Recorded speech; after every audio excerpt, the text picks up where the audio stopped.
نحمده ونستعينه ونستغفره ونعوذ بالله من شرور أنفسنا ومن سيئات أعمالنا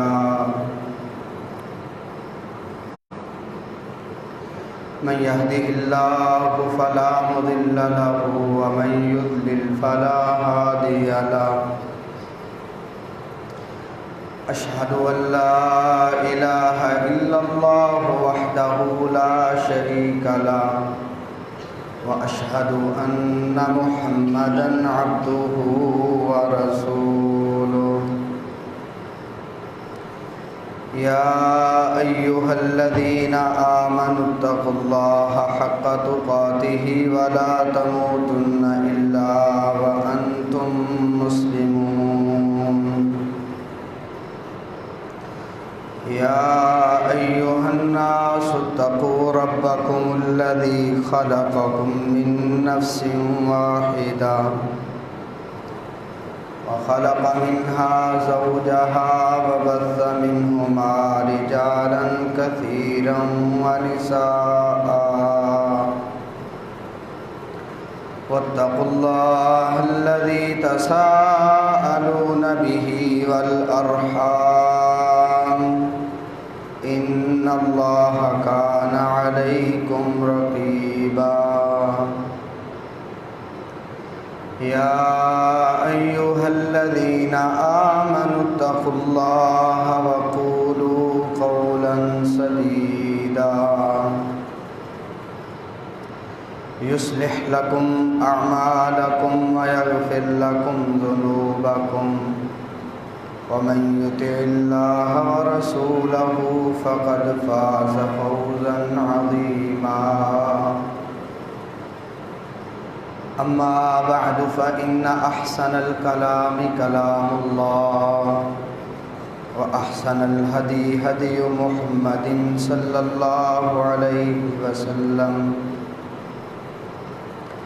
وشر الأمور محدثاتها وكل محدثة بدعة وكل بدعة ضلالة أعوذ بالله السميع العليم من الشيطان الرجيم من همزه ونفخه ونفسه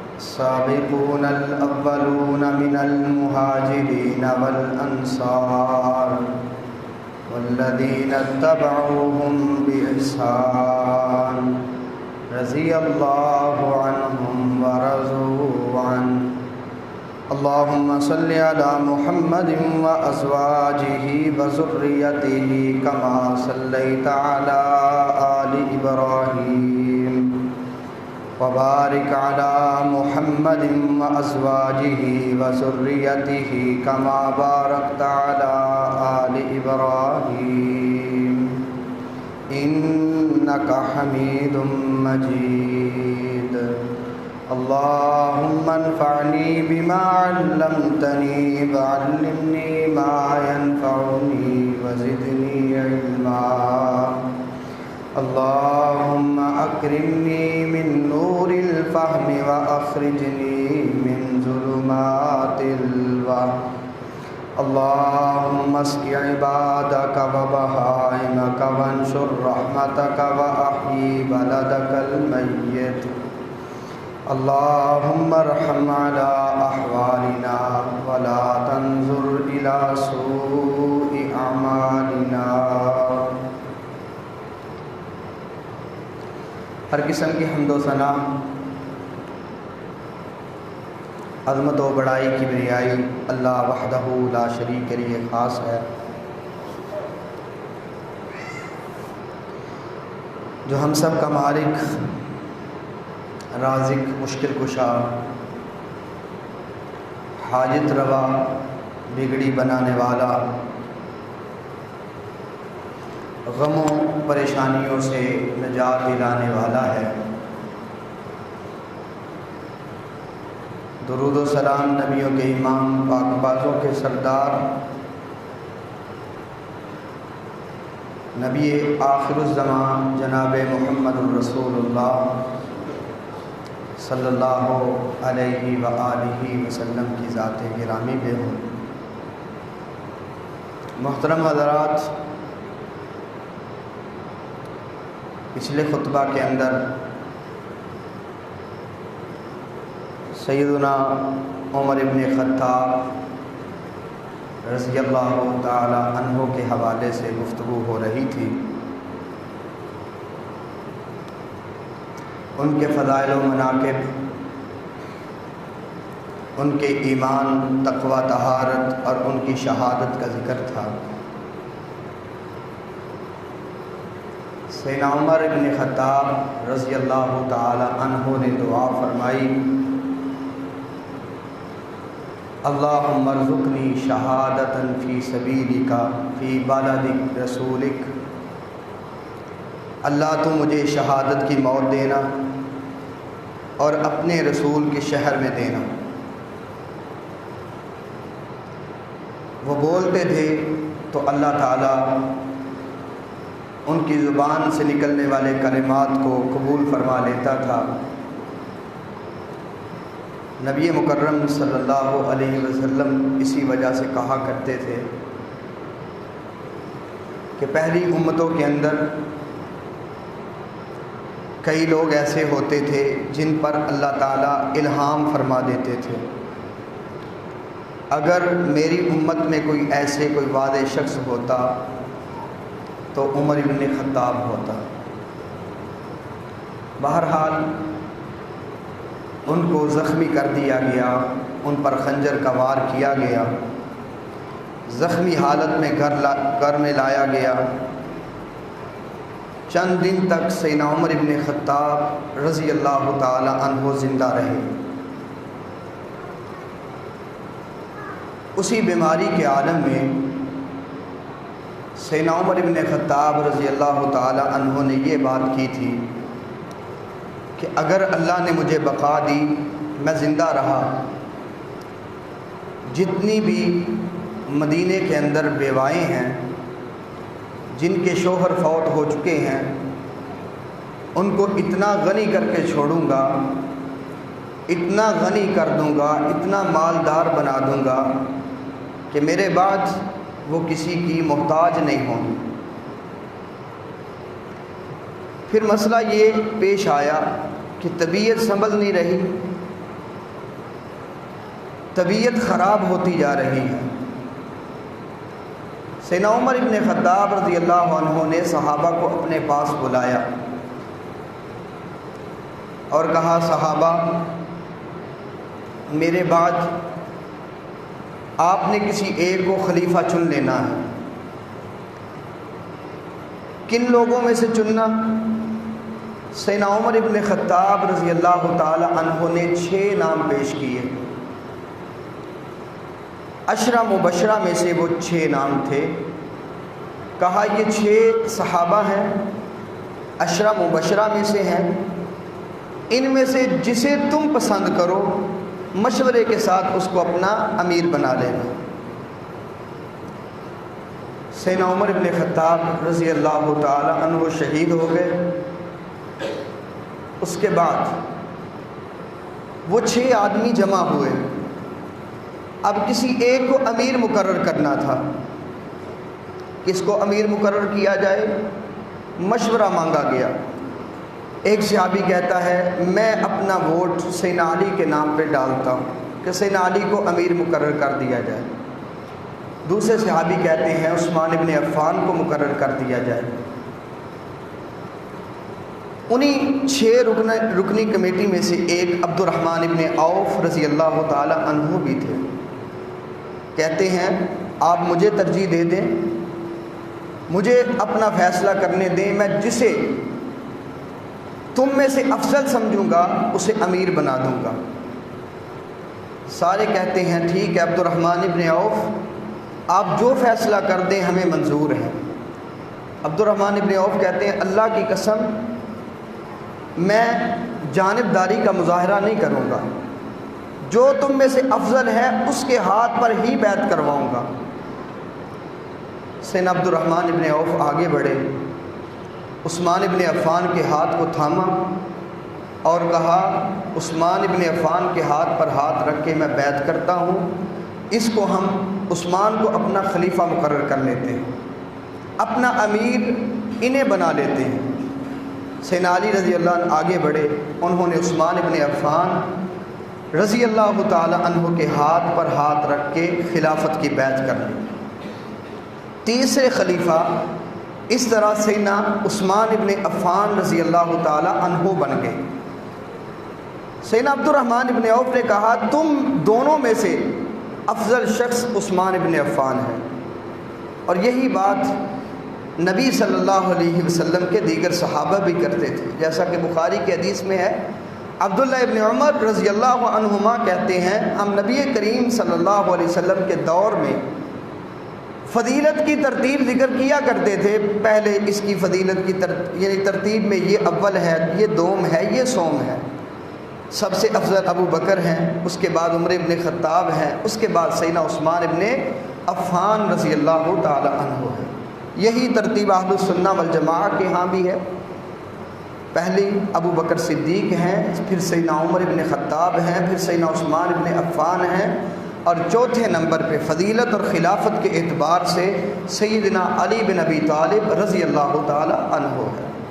باقی یہ بات یاد رہے کہ 4 خلفاء ہیں، خلفائے راشدین جن کو کہا جاتا ہے، ان کی خلافت علی منہاج النبوہ ہے، یعنی نبوت کے طریقے پر، نبی صلی اللہ علیہ وسلم کے سنت اور آپ کے نہج کے مطابق ان کی خلافت رہی ہے۔ آپ صلی اللہ علیہ وسلم نے ان کی خلافت کی خود خوشخبری سنائی تھی، خود بتایا تھا کہ یہ خلافت 30 سال تک رہے گی علی منہاج النبوہ۔ جو آدمی ان چاروں میں سے کسی ایک خلیفہ پر بھی طعن کرتا ہے، چاہے ابو بکر پر، چاہے سیدنا عمر ابن خطاب پر، سیدنا عثمان ابن عفان پر، یا سیدنا علی بن ابی طالب رضی اللہ عنہم پر، کسی ایک پر طعن کرتا ہے یا ان میں سے کسی ایک کی خلافت پر طعن کرتا ہے، شیخ الاسلام ابن تیمیہ رحمہ اللہ کے قول کے مطابق فَهُوَ أَذَلُّ مِنْ حِمَارِ أَهْلِ، وہ تو گھریلو گدھے سے بھی بدتر انسان ہے۔ اس طرح ہم تیسرا نمبر سیدنا عثمان کو دیتے ہیں۔ اب ان کے چند فضائل آپ احباب سنیں گے، ان کی خلافت کی حقانیت بھی آپ احباب سنیں گے۔ ان کو ظلماً شہید کر دیا گیا تھا۔ عثمان ابن عفان رضی اللہ عنہ اسلام قبول کرنے میں اولین صحابہ میں سے تھے، جنہوں نے پہل ہی اسلام کو قبول کر لیا تھا۔ نبی صلی اللہ علیہ وسلم نے دعوت دی، آپ کی دعوت پر لبیک کہنے والے ابو بکر صدیق تھے رضی اللہ عنہ۔ پھر ابو بکر صدیق رضی اللہ عنہ جب مسلمان ہوتے ہیں، دیگر احباب کو بھی دعوت دیتے ہیں کہ آپ بھی اسلام قبول کر لیں۔ اب ان کی دعوت پر سب سے پہلے لبیک کہنے والے عثمان بن عفان رضی اللہ تعالی عنہ ہیں۔ آپ عشرہ مبشرہ میں سے ہی نبی پاک علیہ السلام نے نام لے کر کہا میرے یہ بھی صحابی جنتی ہے، یہ بھی جنتی، یہ بھی جنتی۔ تیسرا نام نبی مکرم صلی اللہ علیہ وسلم نے کیا لیا؟ وعثمان فی الجنہ، عثمان بھی جنتی آدمی ہے، اور شہید ہوئے۔ ان کی شہادت کی خبر بھی نبی صلی اللہ علیہ وسلم نے پہلے دے رکھی تھی۔ بخاری کی حدیث میں آتا ہے نبی صلی اللہ علیہ وسلم احد پہاڑ پہ جاتے ہیں، احد پہاڑ پہ چڑھ گئے، اچانک احد پہاڑ نے حرکت کرنی شروع کر دی، ہلنا شروع کر دیا۔ نبی صلی اللہ علیہ وسلم نے اپنا پاؤں مبارک احد پہاڑ پہ مارا اور کہا اسکن احد، اسکن احد، احد ٹھہر جا، فَإِنَّمَا عَلَيْكَ نَبِيٌّ وَصِدِّيقٌ وَشَهِيدَانِ، تیرے اوپر ایک نبی کھڑا ہے، ایک صدیق کھڑا ہے، اور 2 شہید کھڑے ہیں۔ نبی کریم صلی اللہ علیہ وسلم تھے، آپ کے ساتھ ابو بکر صدیق تھے، اور 2 شہید، ان میں سے ایک عمر ابن خطاب اور دوسرے سیدنا عثمان ابن عفان تھے۔ آپ صلی اللہ علیہ وسلم نے جہاں جنت کی بشارت سنائی، ساتھ ان کی مظلومانہ شہادت کا بھی ذکر کیا۔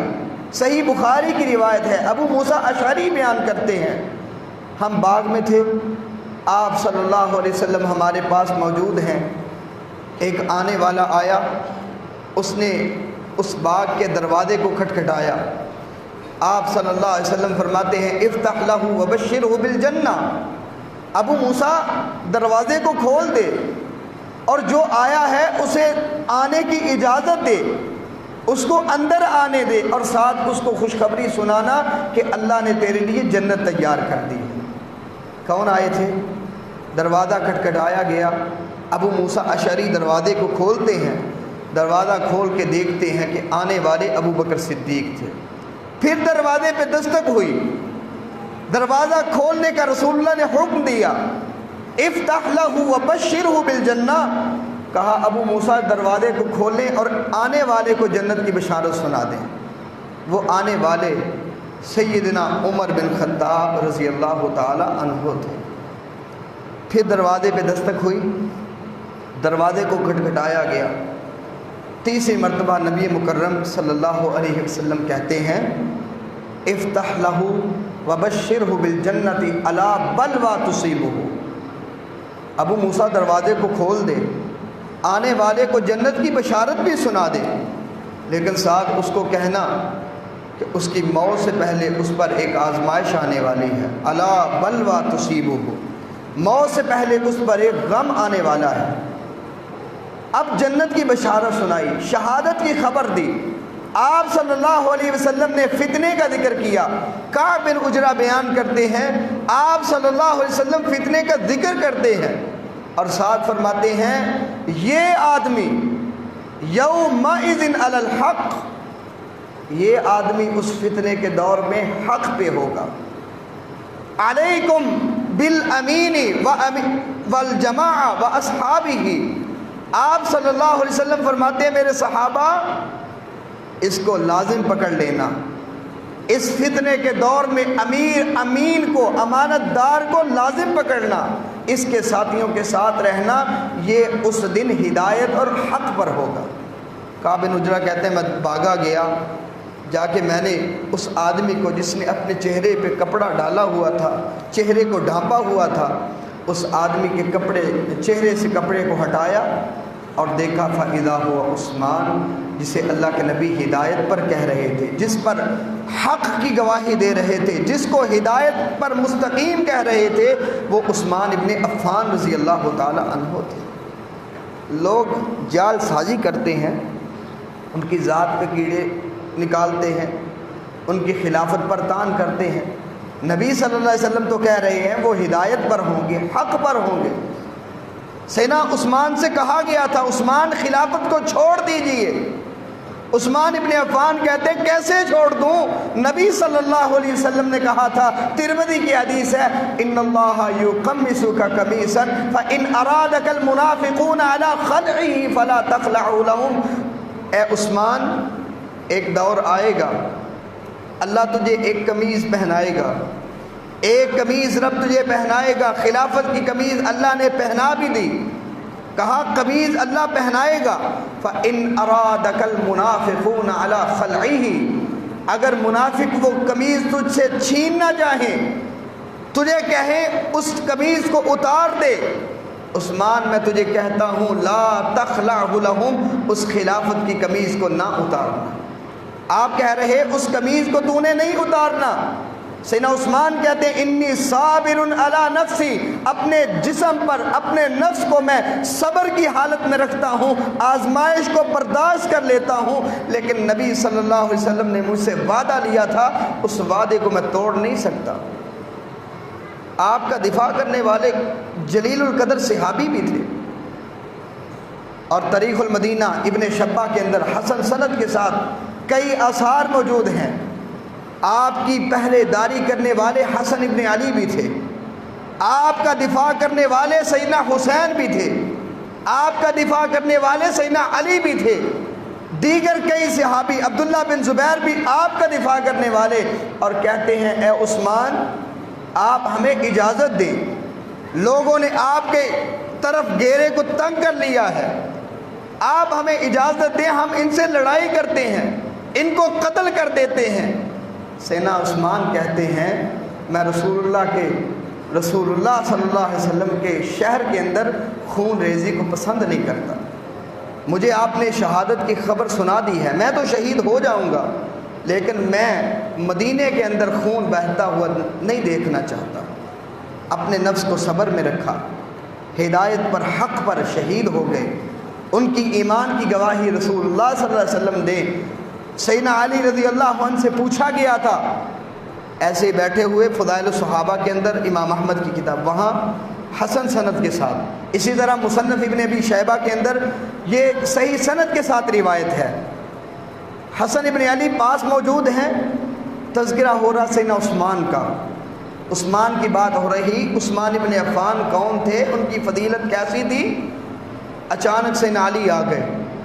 حسن ابن علی کہتے ہیں ابھی جناب علی آئے ہیں، ان سے پوچھئے عثمان کون تھے، ان سے پوچھئے عثمان کی فضیلت کیا ہے۔ سیدنا علی رضی اللہ عنہ آئے، پوچھا گیا عثمان ابن عفان کے بارے میں، تو سیدنا علی کہتے ہیں وہ تو وہ تھا جس کے بارے میں رب نے قرآن میں یہ آیت اتار دی، الذین آمنوا واتقوا۔ عثمان تو وہ ہے جو ایمان لا کر تقوی اختیار کرنے والا، پھر ایمان میں پختہ ہونے والا، تقوی اختیار کرنے والا، وہ تو عثمان ابن عفان تھا۔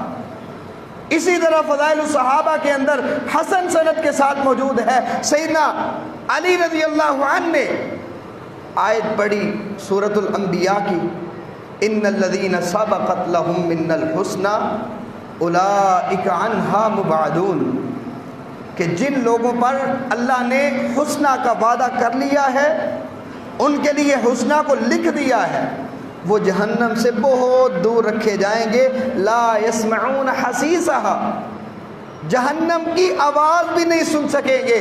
تو سیدنا علی کہتے ہیں وہ انہی میں سے ایک عثمان ابن عفان ہے، اللہ ان کو جہنم سے اتنا دور رکھے گا کہ آواز بھی جہنم کی ان کے کانوں میں نہیں آئے گی۔ انفاق فی سبیل اللہ کرنے والے، اللہ کے رسول صلی اللہ علیہ وسلم، آج لوگ کہتے ہیں جی ان سے یہ کمی ہوئی، خلافت میں ایک اقربا نوازی کرتے تھے، اپنی قریبیوں کا نوازتے تھے، دیگر کو نہیں، اس طرح کے الزام لگائے جاتے ہیں۔ یاد رکھیں جیش اسرا کا موقع تھا، اللہ کے نبی صلی اللہ علیہ وسلم اعلان کرتے ہیں میرے صحابہ اللہ کے راستے میں مال خرچ کرو، ترمذی کی حدیث ہے، 1000 دینار لا کر نبی صلی اللہ علیہ وسلم کے سامنے رکھ دیا، اللہ کے نبی اپنی جھولی میں انہی دیناروں کو الٹ پلٹ کرتے ہیں، کبھی اس طرف کرتے ہیں کبھی اس طرف کرتے ہیں، اور ساتھ زبان سے کلمات کیا ہیں، ما ذر عثمان ما عمل بعد اليوم، عثمان آج کے بعد تجھ سے کوئی غلطی بھی ہو گئی اللہ پھر بھی تجھے معاف کرتا ہے، غلطی بھی ہو جائے پھر بھی نقصان نہیں۔ اللہ کے رسول صلی اللہ علیہ وسلم کو خوش کر دیا سیدنا عثمان نے، ما ذر عثمان ما عمل بعد اليوم، آج کے بعد غلطی بھی ہوگی پھر بھی اللہ نے معاف کر دیا۔ کیسے کوئی الزام تراشی کرے گا؟ اور اگر بیر روما کی بات ہوئی، اللہ کے نبی کہتے ہیں جو آدمی یہ کنواں خرید کر اللہ کے راستے میں وقف کرے گا اللہ اس کو جنت عطا کرے گا۔ بتاؤ بیر روما کو کس نے وقف کر کے مسلمانوں کو دیا تھا؟ عثمان ابن عفان تھے۔ اپنی شہادت سے پہلے یہ بات سیدنا عثمان نے کی تھی، اس کنویں سے پانی پینے نہیں دیتے جس کنویں کو میں نے رسول اللہ صلی اللہ علیہ وسلم کے کہنے پر خرید کر اللہ کے راستے میں وقف کیا تھا۔ اس مسجد سے جانے سے روکتے ہو جس مسجد کی توسیع کی بات ہوئی، نبی کریم صلی اللہ علیہ وسلم نے کہا تھا میرے صحابہ اس جو مسجد کے حصے کو جو آدمی خریدے گا اللہ اس کے بدلے اس کو جنت عطا فرمائے گا۔ بتاؤ اس حصے کو خرید کر مسجد نبوی کی توسیع کس نے کی تھی؟ عثمان ابن عفان رضی اللہ عنہ تھے۔ جنت کی بشارت اسی وجہ سے ملی، اور واضح صراحت کے ساتھ جب کہہ دیا عثمان فی الجنہ، اس سے آگے کیا بات بن سکتی ہے؟ کیا کوئی الزام تراشی کر سکتا ہے؟ انفاق فی سبیل اللہ بھی کرتے تھے، جہاد میں بھی حصہ لیتے تھے۔ لوگوں نے ایک دو بات بس سن رکھی ہے، وہ پہلے بھی لوگ بات کرتے تھے آج بھی بات کرتے ہیں، کہتے ہیں جی عثمان کی کیا فضیلت ہے، جی بدر میں شریک تھے، ہم کہتے ہیں شریک نہیں تھے۔ کیوں نہیں تھے؟ بخاری کی حدیث تو پڑھیں، نبی صلی اللہ علیہ وسلم نے خود کہا تھا اے عثمان آپ یہیں مدینہ میں ٹھہرے، آپ بدر میں نہ جائیں، اللہ تعالیٰ آپ کو بدر والوں جتنی فضیلت بھی عطا کرے گا اور آپ کو اس کا سہم بھی عطا کیا جائے گا، آپ کو اتنا ہی جتنا دیگر مجاہدین کو ہم عطا کریں گے، آپ کو بدر والوں میں سے حصہ عطا کیا جائے گا۔ اس وجہ سے جناب عثمان نہیں جا سکے، فضیلت کو حاصل کیا بدر والوں کی، کیونکہ نبی مکرم صلی اللہ علیہ وسلم نے خود فضیلت سنائی ہے اور آپ اپنی مرضی سے بات نہیں کرتے ہیں۔ بدر کی فضیلت کو حاصل کیا۔ اگر کوئی آدمی یہ بات کرتا ہے جی جہاد سے پیچھے رہ گئے، سیدنا علی رضی اللہ تعالیٰ عنہ ہماری جان ہے، ہمارا ایمان ہے، ہماری جنت ہے، وہ بھی تبوک میں نہیں گئے تھے۔ کوئی الزام تراشی، اہل السنہ والجماعہ کا کوئی ایک شخص بھی سیدنا علی کی توہین نہیں کر سکتا، کیونکہ ہمارا ایمان ہے وہ۔ لیکن اگر یہاں کوئی کالے دل والا یہ بات کرتا ہے، اس سے یہ بات پوچھی تو جائے۔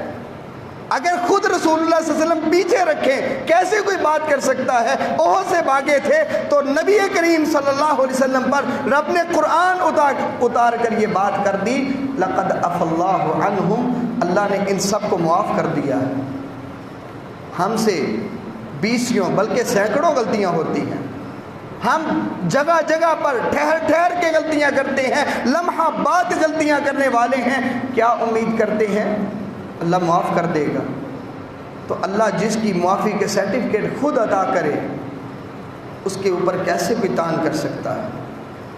بیعت رضوان میں شریک نہیں ہوئے تھے، لیکن یہ بھی تو سوچنا چاہیے بیعت رضوان ہوئی کیوں تھی، کیوں پیش آئی؟ یہ کبھی کسی نے نہیں سوچا۔ بیعت رضوان کی فضیلت بیان کریں گے جی، اللہ تعالیٰ نے قرآن میں یہ آیت نازل کر دی، لقد رضی اللہ عن المؤمنین اذ یبایعونک تحت الشجرہ فعلم ما فی قلوبہم، اللہ نے دلوں کو دیکھ کر ان سے رضا کا اعلان کر دیا۔ بیعت رضوان ہوئی کیوں تھی؟ سیدنا عثمان مکے میں ہے، خبر ملتی ہے کہ سیدنا عثمان کو شہید کر دیا گیا۔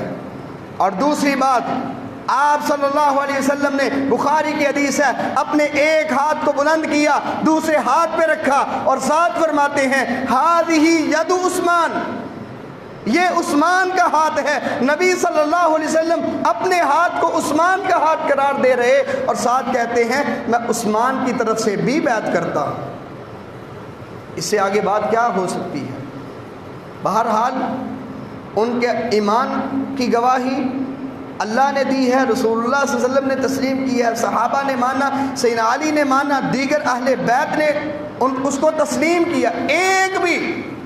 ایک بھی فرد ایسا نہیں ہے جس نے سیدنا عثمان ابن عفان کو مسلمان نہ سمجھا ہو، ایک بھی نہیں جس نے جنتی نہ سمجھا ہو، ایک بھی اہل السنہ والجماعہ میں سے ایک بھی صحابی بھی موجود نہیں ہے جس نے سیدنا عثمان کی خلافت پر تان کیا۔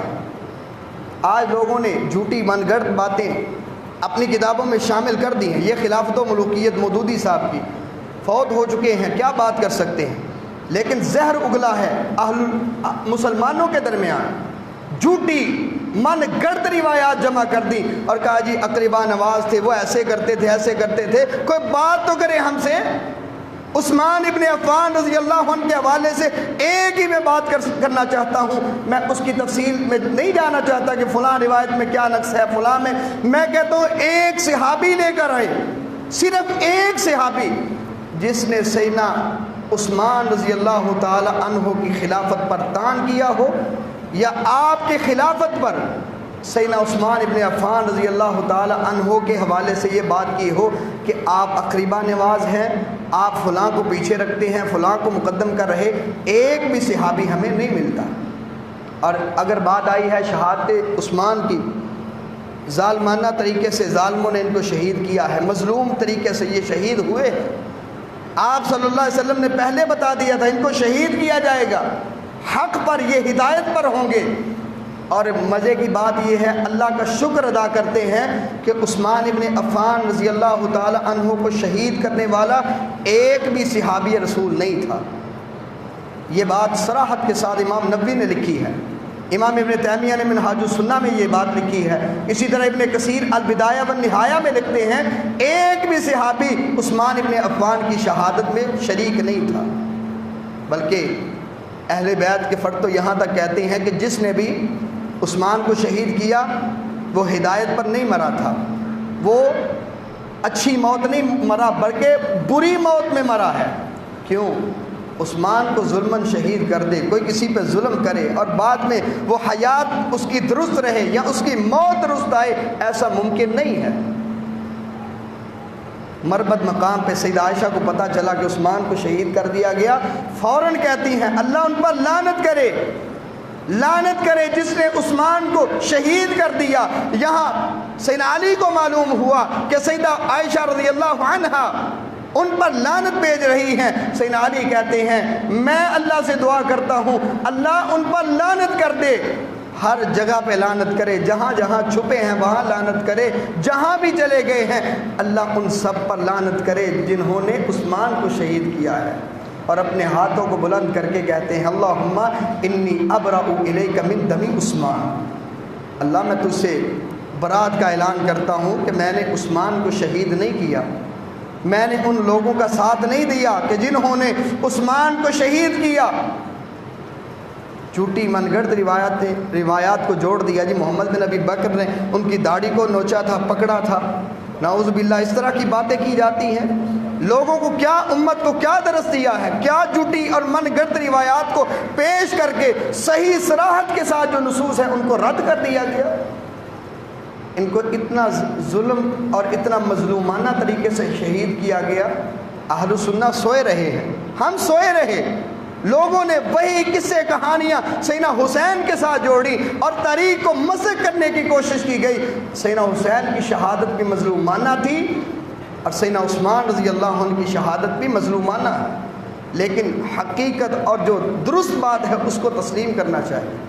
حق گو جو آدمی ہوتا ہے نا، حق پرست یا حق گو، وہ کبھی بھی جھوٹ کا پیچھا نہیں کرتا، جھوٹ کے پیچھے نہیں چلتا۔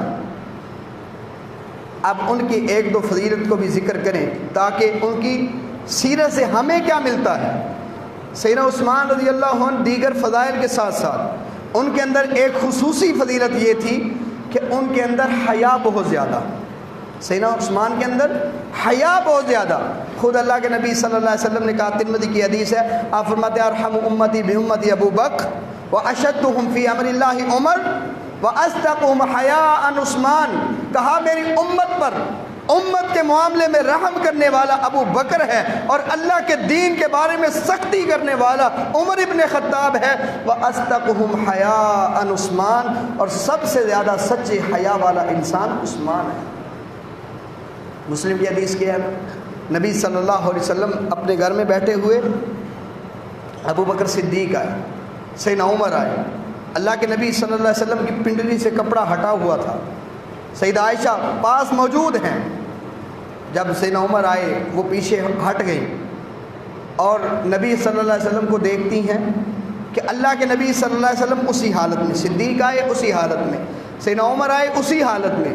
جب سیدنا عثمان آئے اللہ کے نبی صلی اللہ علیہ وسلم سیدھے ہو کر بیٹھ گئے اور اپنے کپڑے کو درست کر لیا، حالانکہ پنڈلی سے کپڑا کچھ ہٹ بھی جائے شریک تو کوئی مسئلہ نہیں۔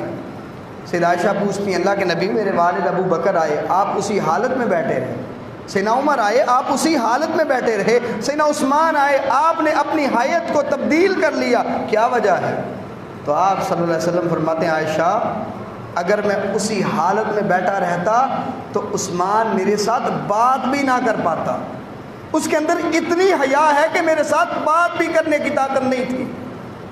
اور دوسری حدیث کے الفاظ ہیں، دوسرا واقعہ موجود ہے وہ بھی صحیح مسلم کے اندر، اس کے الفاظ یہ ہیں، اللہ کے رسول صلی اللہ علیہ وسلم فرماتے ہیں الا استحیی من رجل تستحیی منہ الملائکہ، عائشہ میں اس آدمی کا حیا کیوں نہ کروں جس کا حیا آسمان کے فرشتے بھی کرتے ہیں۔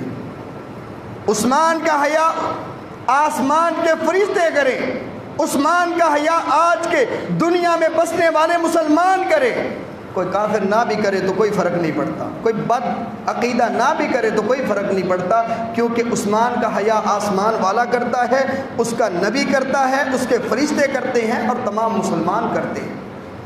اور اسی طرح ایک خوبی یہ، ویسے تو تفصیلات ہیں اور بھی واقعات ملتے ہیں، لیکن ہمارے لیے جو لمحہ فکریہ ہے کہ عثمان ابن عفان کے اندر حیا پائی جاتی تھی، آج ہمارے اندر حیا کا فقدان ہے۔ سیدنا عثمان کہتے ہیں، مستدرک کے حاکم کی حسن سند سے روایت ہے، کہتے ہیں واللہ ما زنیت فی الاسلام ولا قبلہ، کہا اللہ کی قسم میں نے اسلام قبول کرنے کے بعد یا اس سے پہلے کبھی بدکاری نہیں کی تھی۔ اللہ نے اس قدر حیا میں رکھا عثمان ابن عفان رضی اللہ عنہ کو، حیا والے تھے، اتنی حیا کہ اللہ کے نبی ان سے حیا کھاتے ہیں، آپ ان کی عزت کرتے ہیں اس وجہ سے کہ ان کے اندر حیا بہت زیادہ ہے۔ آج ہمارے اندر یا ہمارے گھر کے معاملے میں، ہماری بیٹی بچیوں کے معاملے میں ہمیں اس بارے میں نظر ثانی کرنی چاہیے۔ کیا ہم عثمان ابن عفان کی فضیلت ذکر بھی کرتے ہیں، ان سے محبت بھی کرتے ہیں، لیکن حیا ان والا پیدا نہیں ہو سکتا۔ بھائیو، اس بارے میں غور کرنے کی ضرورت ہے۔ اپنے گھروں کے اندر، سب سے پہلے اپنی ذات کے اندر ہم حیا پیدا کرنے کی کوشش کریں۔ دوسری چیز، سیدنا عثمان ابن عفان رضی اللہ عنہ قبر کے معاملے میں بہت حساس تھے۔ جب بھی قبر کا ذکر سنتے تو ترمذی کی حدیث کے اندر ہے، قبر کا ذکر سنتے تو رونا شروع کر دیتے تھے، روتے تھے۔ ان سے پوچھا گیا تذکر الجنت والنار فلا تبکی وتبکی من ھذا، عثمان جنت جہنم کا ذکر ہوتا ہے، دیگر تذکرے بھی ہوتے ہیں، آپ نہیں روتے، وتبکی من ھذا، اس سے کیوں روتے ہیں، اس سے آپ کو خوف کیوں آتا ہے؟ سیدنا عثمان کہتے ہیں اللہ کے رسول صلی اللہ علیہ وسلم سے سنا تھا ان القبر اول منازل الاخرہ، آخرت کی منزلوں میں سے سب سے پہلی منزل وہ قبر ہے، فإن نجا منہ فما بعدہ ایسر من، اللہ کے رسول نے کہا تھا اس قبر میں جو بچ گیا بعد والے معاملات اللہ تعالیٰ اس کے لیے آسان فرما دے گا۔ اور آپ صلی اللہ علیہ وسلم نے یہ بھی کہا تھا، سیدنا عثمان کہتے ہیں اللہ کے نبی نے یہ بھی کہا ما رأیت منظرا قط الا القبر افزع منہ، میں نے کئی منظر دیکھے ہیں، کئی مراحل دیکھے ہیں، لیکن سب سے گھبراہٹ والا معاملہ، سب سے زیادہ پریشان کن معاملہ وہ قبر کا معاملہ ہے۔ جن کو جنت کی بشارت سنائی گئی وہ اتنا خوف کھاتے ہیں، ہمیں تو اس سے زیادہ خوف کھانا چاہیے۔ اور آخری ایک دو بات کہ ہم سیدنا عثمان رضی اللہ تعالی عنہ سے اس وجہ سے محبت کریں کہ وہ مومن تھے۔ اگر ان کے درمیان، صحابہ کے درمیان اگر کوئی بات چیت ہو بھی گئی، ہم یہ بات نہیں کر سکتے کہ فلاں سے ہم محبت نہیں کرتے فلاں۔ تاریخ دمشق کے اندر حسن سند سے روایت ہے، انس بن مالک رضی اللہ عنہ، انس بن مالک نے ابو بکر عمر کے بارے میں بھی یہ بات کی تھی، لوگوں کو گواہ بنا کے کہا تھا لوگوں گواہ ہو جاؤ میں ابو بکر سے محبت کرتا ہوں، عمر سے محبت کرتا ہوں، اگرچہ میرے اعمال ان جیسے نہیں ہیں۔ یہ مسلم کی روایت ہے اور تاریخ دمشق کے اندر آتا ہے، کہتے ہیں لوگ کہتے ہیں کہ ایک دل میں عثمان اور علی کی محبت جمع نہیں ہو سکتی، جو عثمان سے محبت کرتا ہے وہ علی سے محبت نہیں کر سکتا، جو علی سے محبت کرتا ہے وہ عثمان سے محبت نہیں کر سکتا، جو علی سے محبت کرتا ہے۔ اس سے اضافہ میں یہ کرنا چاہتا ہوں، جو علی سے محبت کرتا ہے لوگ کہتے ہیں وہ معاویہ سے محبت نہیں کر سکتا، جو معاویہ سے محبت کرتا ہے وہ سیدنا علی سے محبت نہیں کر سکتا۔ یہ سارا جھوٹ ہے۔ انس بن مالک کہتے ہیں اللہ کی قسم اٹھا کے کہتا ہوں انس بن مالک کے دل میں عثمان کی بھی محبت ہے، علی کی بھی محبت ہے۔ اور آج ہم یہ کہتے ہیں ہمارے دل میں اللہ کے فضل و کرم سے سیدنا علی کا بھی پیار موجود ہے اور سیدنا معاویہ کا بھی پیار ہے، کیسے ہم تفریقہ کر سکتے ہیں؟ اور یہ بات بھی یاد رکھیں، ان کے ساتھ جو ظلم ہوا صحابہ نے اس حوالے سے بڑی سختی کی تھی۔ سعید ابن زیاد کوفہ کے اندر تھے کیونکہ سیدنا علی رضی اللہ وہاں رہتے تھے۔ سعید ابن زیاد جو کہ عشرہ مبشرہ میں سے ہے، بخاری کی حدیث ہے، یہ بات کرتے کرتے سیدنا سعید ابن زیاد کہتے ہیں اللہ کی قسم اٹھا کے کہتا ہوں احد پہاڑ اگر اپنی جگہ سے حرکت کر جائے اس کام کی وجہ سے جو تم نے عثمان کے ساتھ کیا تو وہ حق بجانب ہے کہ اپنی جگہ چھوڑ دے۔ کیوں؟ تم نے عثمان کے ساتھ اتنا ظلم کر دیا، لوگوں کیسے ظلم کو برداشت کر لیا، عثمان کو شہید کر دیا گیا، ہرگز کوئی ایک بھی صحابی ان سے نفرت نہیں کرتا تھا۔ باقی یہ بات جو کی جاتی ہے ترمذی کے حوالے سے کہ اللہ کے نبی صلی اللہ علیہ وسلم کے سامنے ایک آدمی کا جنازہ لایا گیا، وہ عثمان سے بغض رکھتا تھا اور سیدنا رسول اللہ صلی اللہ علیہ وسلم نے اس کا جنازہ نہیں پڑھایا تھا۔ یہ ترمذی کے اندر روایت آتی ہے، اگرچہ سیدنا عثمان کی فضیلت میں یہ بات بیٹھتی ہے کہ ان کی اتنی فضیلت کہ رسول اللہ ان کے سے بغض رکھنے والے کا جنازہ نہ پڑھائیں، لیکن یہ بات درست نہیں ہے، کیونکہ یہ روایت ثابت نہیں ہے، یہ من گھڑت روایت ہے یا کم از کم ضعیف روایت ہے، یہ ثابت نہیں، صحیح نہیں۔ جب کوئی بات صحیح ثابت نہ ہو ہمیں وہ بات نہیں کرنی چاہیے۔ ہمارا عقیدہ منہج اس کے مطابق نہیں، اللہ کے فضل و کرم سے ہمارا عقیدہ منہج صرف صحیح حدیث کے مطابق ہے۔ اللہ تعالی ہمیں اسی پر استقامت اختیار کرنے کی توفیق عطا فرمائے، اللہ اس پر ہمیں پختہ فرمائے اور ساری زندگی کتاب و سنت پہ عمل کرنے کی توفیق بخشے۔ وآخر دعوایا ان الحمد للہ رب العالمین۔